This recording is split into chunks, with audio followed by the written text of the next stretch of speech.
You seen this deal in Washington where they have this lady, Elena Kagan, who's been nominated by your boyfriend, Barack Obama, to be on the Supreme Court? Yeah, they've been asking her questions here for a few days. It's all some kind of dog and pony show before they usher her into 20 or 30 years running your life. I'm against her for one reason. I don't mind that she's a liberal. Everybody's got their shortcomings, and it's her right to have whatever kind of cockamamie views she wants to have when it comes to politics. It's not thoughts that bothers me, it's actions. And there was an action taken by this person that bothers me. Around my neck, I have to this day a little dog tag, which I earned the right to wear some 20 plus years ago at Fort Knox, Kentucky. I'm a proud and grateful veteran of the United States Army. I admire the people in our armed forces. Somebody walks by me in the uniform of the United States, I'm appreciative, and I feel the lump in my throat, gratitude and respect for them and their service. And I'd like the people on our Supreme Court to feel the same way. I don't think that this Kagan chick, I don't think she's cut from the same cloth you and I are on that issue. When she was dean of like the Harvard Law School, woo! When she was the dean of the Harvard Law School, they had this policy, and it said that military recruiters couldn't come in and use the advisement offices. People from companies or from other stuff would come in, and they want some of these Harvard law students to work for them one day. They had all special offices for them. Come right in, please. But the military recruiters were denied use of those offices. And some of these senators asking her questions in Washington have hit her pretty hard on this issue. She's had a pretty smooth comeback. She said, but hold it. You know, we, during my years as dean at Harvard Law School, we recruited about the same number of people as before. And while they weren't allowed to use the offices, we had a veterans group on campus, and the veterans group was able to, as an advocate for the recruiters, reach out to a great many folks. And so we just did for the recruiters a different way. We didn't ban them, we just had their own special way. And these senators are sitting there going, oh, dadgummit, she's got a good argument there.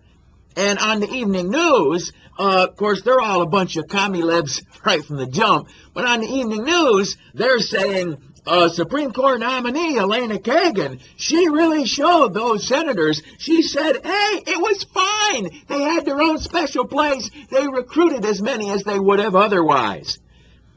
You know what? I'm not that bright. As you can see, I got this job because of my looks. I'm not that bright, but if I had been one of those senators sitting on that committee, I would have taken her argument and nailed her to the wall. Because what do we know about Elena Kagan?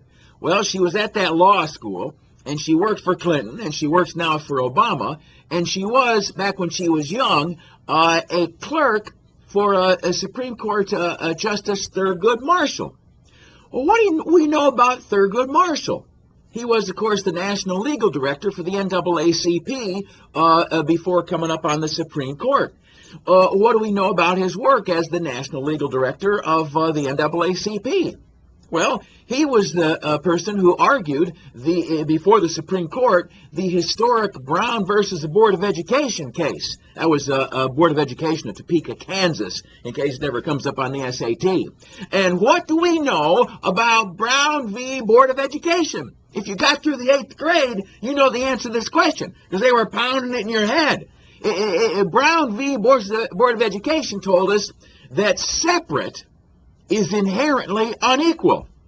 And if I've been sitting on that committee, and I've been looking at that smiling chipmunk, and she's been telling me about how, oh, it's okay, we took care of the recruiters over in their own separate place, I would say, Lady Solicitor General, your legal mentor, Thurgood Marshall, taught us that that ain't right.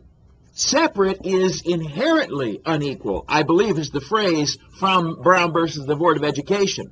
And when you took those military recruiters and you compelled them at your law school to use a separate system, you were creating something that was, in the logic of Thurgood Marshall, inherently unequal. And that is consequently inherently disrespectful. And just as it was wrong in Topeka, Kansas in the 50s to take little black kids and make them go off to their own school, even though their test scores were about the same, even though you spent about the same, in America, we believe that separate is inherently unequal. That's a true principle, and it applies to the men and women in our uniform as much as it applies to young kids going off to school. You, Ms. Solicitor General, are wrong. You, Ms. Solicitor General, are not worthy of sitting on our Supreme Court. Anybody, gentle listener, who does not stand up for our troops is somebody who should not be trusted with high office, and that includes the President of the United States.